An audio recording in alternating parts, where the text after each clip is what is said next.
Hi,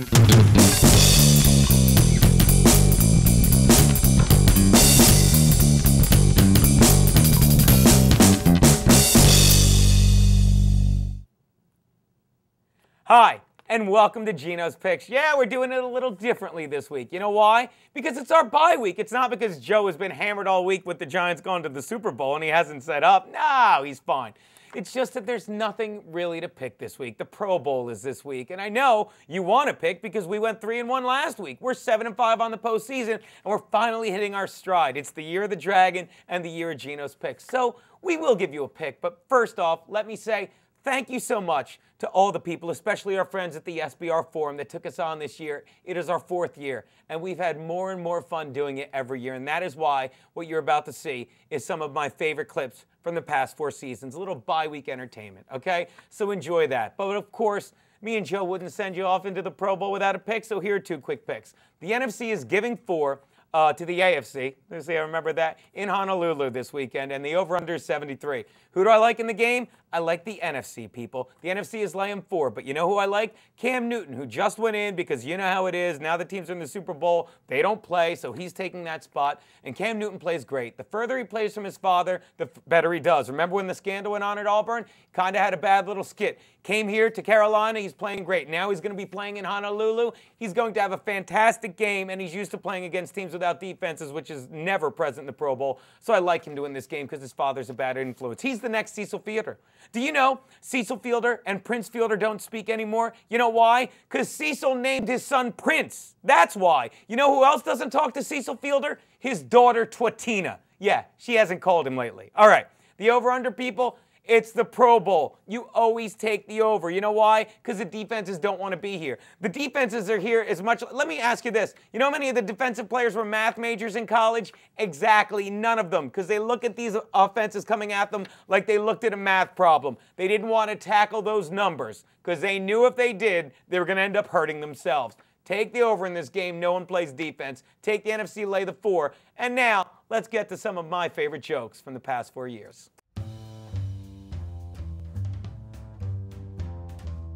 Hi, and it is that time of year. It is the first week of Geno's Picks. The Redskins have changed their offense again. So now Jason Campbell has to learn a new offense. He doesn't know what to do with that playbook. That playbook is about as useful to Jason Campbell as a box of condoms are to Travis Henry, okay? Neither one knows how to use them, but at least Travis Henry is scoring without his. Now, he's going to even return some punts. He's going to be all over the field. He's going to get more offensive touches than a tightly lipped altar boy. So he will be the stud this week against the Rams. My dud, Larry Johnson. LJ blows, okay? His stock is going down, not unlike Dwayne Bowe seems to be in this picture. He held out last year, he got hurt last year, he never got it on track, and his game day matchup with New England gives him the same odds of Kirstie Alley at a buffet. Fat chance. You're telling me the Bucs with a beaten quarterback, a beaten-up quarterback, and quite possibly a backup quarterback starting are going to blow out a ball control offense? No. You got a better chance of finding a seat at the dinner table at Travis Henry's on Father's Day. Slim chance. And Campbell's not picking it up. If you saw the game Thursday night, you saw he had more trouble finding a receiver downfield than the Nashville police had finding Vince Young on a Monday night. I'm kidding. How hard can it be to find a black guy in Nashville on Monday night? Especially when you find out the guy's walking with a limp, not running with a TV set. I can get political. I'm probably going to vote for McCain and Palin, because with Palin in office, that will make 12 consecutive years we've had someone mentally handicapped in the White House. So let's get to the problem here. Or anyone else that knows an ounce about football, but the Chiefs stink. They blow worse than a 14-year-old virgin with braces, okay? But at least you're willing to risk a week's nut on the virgin. Am I right? Denver has gotten more undeserved gifts in the past 2 weeks than Bristol Palin will at her upcoming baby shower, okay? Actually, I take that back, because Bristol Palin deserved her gifts because at least she got fucked. Denver is getting every gift possible, okay? Visiting teams in Arrowhead are about as unwelcome and treated as badly as OJ treats a Jew screwing his wife, okay? So let me tell you something. 2 things that you need to know. 1, KC is not going to kill anyone this week, but they are going to cover. And 2, you're not going to find a white Bronco this weekend at Arrowhead. Lane Kiffin is still the coach, okay? But he is walking on more pins and needles than a tourist at the Jersey Shore, all right? Al Davis is a circus, And I feel bad for Lane Kiffin because they're not going to rally around him. And the Raiders sideline has become as gloomy and quiet as Anne Frank's attic. But unlike the fantasy owners every week, the Germans were trying to pick those guys up come Wednesday. Willie Parker is out. Ben Roethlisberger's banged up. The Steelers' offense has more holes to fill than the Playboy Mansion. You know what I'm saying? Gambling lines don't say anything. They don't talk. The only lines that have ever spoken to me are lines of cocaine. And they always say the same thing. What are you waiting for? And Martin Gramatica is gone now. He stinks. The last time I saw a Spaniard kick anything that badly, I was watching outtakes of I Love Lucy. All right? Now, Tom Cable. That sounds right. You remember 11-35 as a head coach in Idaho? Oh, that's awful. That does not bode well for the Raiders offense, who will be not scoring anything. Although, I must say, Cable is a fitting name for the Raiders head coach because the only thing worth tapping on that team is their black boxes. Marvin Lewis has been given less NFL talent to work with than Emmanuel Lewis. You know what I mean? But at least Marvin Lewis makes me laugh every week. Daddy went 4-0 again. You know what I mean? A lot of money to be made. But first, you know what really grinds my gears? People that don't watch Geno's picks. I went 4-0 last week. I am 18-6 on the year. I am giving money away, but still, people think I'm just a little pretty face with all glitter and dick jokes. I am, but Daddy's got a point. And thinking that replacing a coach every year and keeping Al Davis will work is like thinking that telling a battered woman to leave her husband will help. You need to address the problem and teach that bitch how to cook. Am I right? Importantly, I'm not impressed with the Steelers. Who the hell have they beaten at 5-1? Their schedule is like Barack Obama.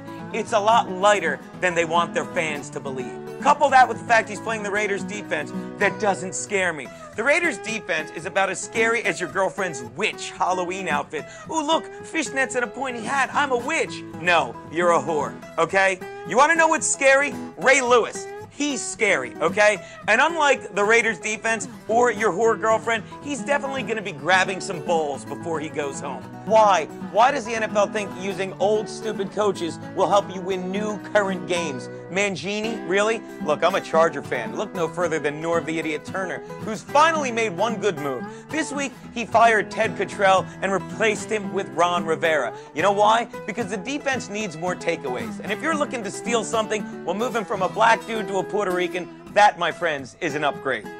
Both of these teams are more bruised up than an overripe peach. See, it's not funny. You don't want to hear about an overripe peach. You want funny stuff. Let's try it again. The last time I saw someone get this banged up while watching a football game, my mother walked in front of Super Bowl 36 while Vinatieri was kicking the field goal, and Dad wasn't happy. You know what really grinds my gears? When untalented, middle-aged, one-trick pony, joke-telling pedophile white guys with bad afros speak in the third person and call themselves daddy. You're the Raiders. You cannot shake up your players by threatening to cut them from the worst team in the NFL. That's like threatening Anne Frank by saying, shut up or we'll move this entire family to Switzerland. His teams have given up 115 sacks.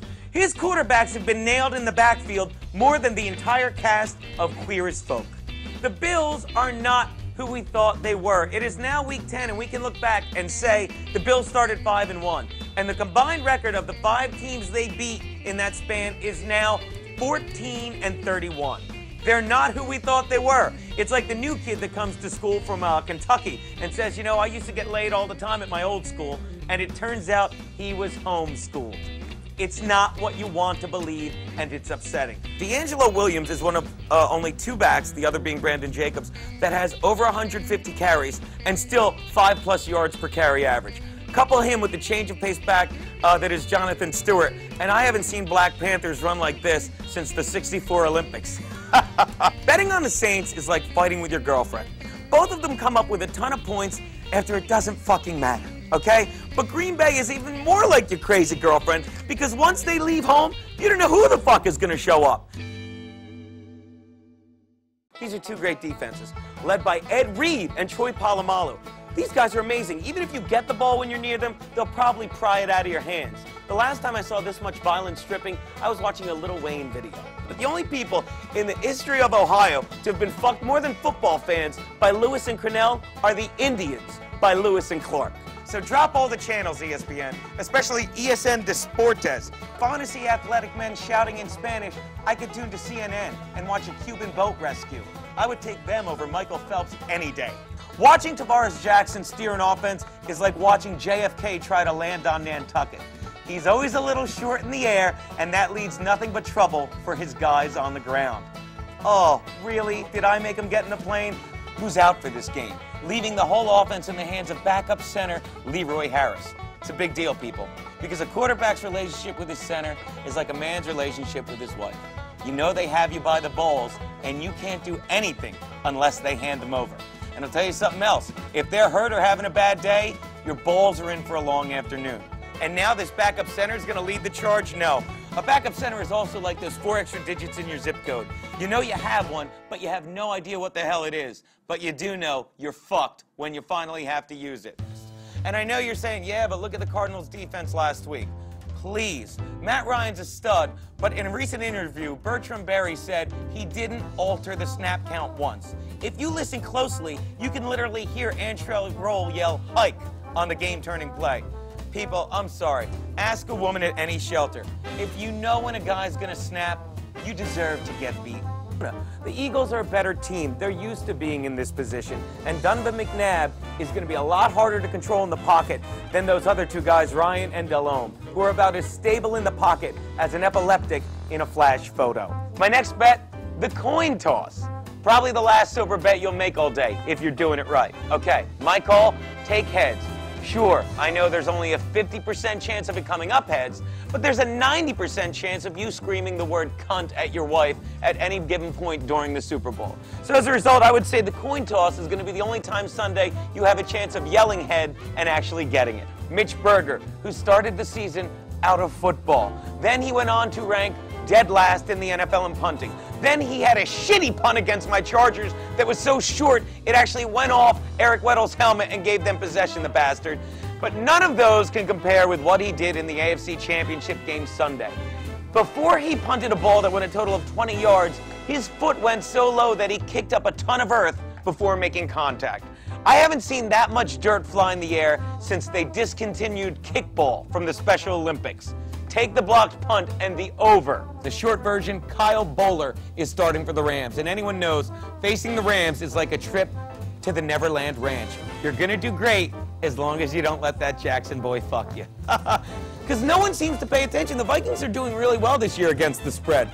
Betting on the Vikings this year is being like one of the last guys standing on a coke bender. The lines seem to get better for you because no one's paying attention. Am I right? You're facing the Browns defense, it's a lot like taking a pregnancy test. Because once you get to that second line, you know you've made a terrible mistake. Wade Phillips, Norv Turner, and Eric Mangini, their head coaching careers are over. I'll tell you what they should do. They should manage an abortion clinic after this because they have become pros at taking a ton of potential and dropping it in a dumpster. Ugh, Jaguars stink. They can't even fill up their own stadium, and the team is lousy. Let me tell you, here's an idea. They should play all their games at Lilith Fair, because then their fans would be just like the players. Nobody wants any balls coming their direction. Beating up on teams in the NFC West is like winning the Alabama spelling bee. You're still not that GUD good, dummy. Rooting for a team in the NFC South is like having a relative with Alzheimer's. Yeah, I know you love them, but good luck having them repeat anything a year later. Playing the Ravens to the Cleveland Browns is like going from Disney to Euro Disney. The lines are a lot smaller, and they really, really stink. And more importantly, or more frighteningly, the Bears' offensive line have given up a league-leading 32 sacks in the NFL. Watching the Bears' offensive line protect Jay Cutler is like watching Snooki on an episode of the Jersey Shore. It starts out with a bunch of stupid mooks standing around in a circle, and it ends with a whiny bitch falling flat on her back with 3 dudes on top of her. And let's face it, the only reason we watch either is to see that highlight where they get smacked in the head. Peyton Manning knows what every guy knows. If you want your balls to be held onto by someone, the first 3 names that come to mind are Tammy, Blair, and Pierre. I don't know what outfits or jerseys the Eagles are rocking this week, but I think the Redskins should show up in their Santa suits, because I don't believe that they're for real. How dare you? You deserved what you got. You showed up like a punk for that post-game press conference after you beat Cincy in your wife beater and your headgear, and you're just not focused. Act like you've been there before. And what do you do now? Instead of taking responsibility, you blame God. You write down, "This is how you do me" on your Twitter page. Really? Really? Because the only person who can use the word "do me" and God in the same sentence is the Virgin Mary. And believe me, I know you're no virgin, Steve. You know how I know? Because I saw you screw 50,000 Bills fans on Sunday. So, I think it's going to be pretty easy for the Saints, especially when you see how far the Bengals have fallen. They've sunk lower than a Chilean miner, which is fitting, because just like the Chilean miners, the Bengals are going to spend the next few months in complete darkness, hoping for one good draft. Packers are giving 9.5 to the 49ers in Green Bay. All right, let's do a quick quiz. The number 9.5 is not which of the following? A, the spread of this game. B, the temperature at Lambeau Field at the time of kickoff of this game. C, the number of seconds it will take Troy Smith and the 49ers to realize they're a sham and they're not playing the Cardinals in sunny Arizona anymore. Or D, the number of days the Niners have had to prepare for this game. If you said D, you're right. The Niners have only had 4 days to prepare. Ugh, if you guessed correctly, take your prize money and lay it all on the Packers. What's the big story this week? Michael Vick wants to adopt a dog. Yeah, and in a related story, Kirstie Alley wants to buy a cattle ranch. Which animals do you think are in more danger? Exactly. The Texans, behind everyone's favorite Aryan. No, Joe, he's in the next joke. Right. The Redskins won that game, but unlike the Texans, the Redskins didn't deserve it. The Redskins winning that game is like a woman showing up at the welfare office with just 2 kids. Sure, you've made fewer mistakes, but you're still walking away with something you didn't deserve. Oh, that is good stuff. I love that Hitler joke. Which one? Shut up, Joe. They're gold. People, we'll be back next week with the Genopalooza Super Bowl special. We can't wait. In the meantime, send this video around. We had a lot of fun making it. And for God's sakes, follow me at Geno's Picks. See you next week, SPR Forum.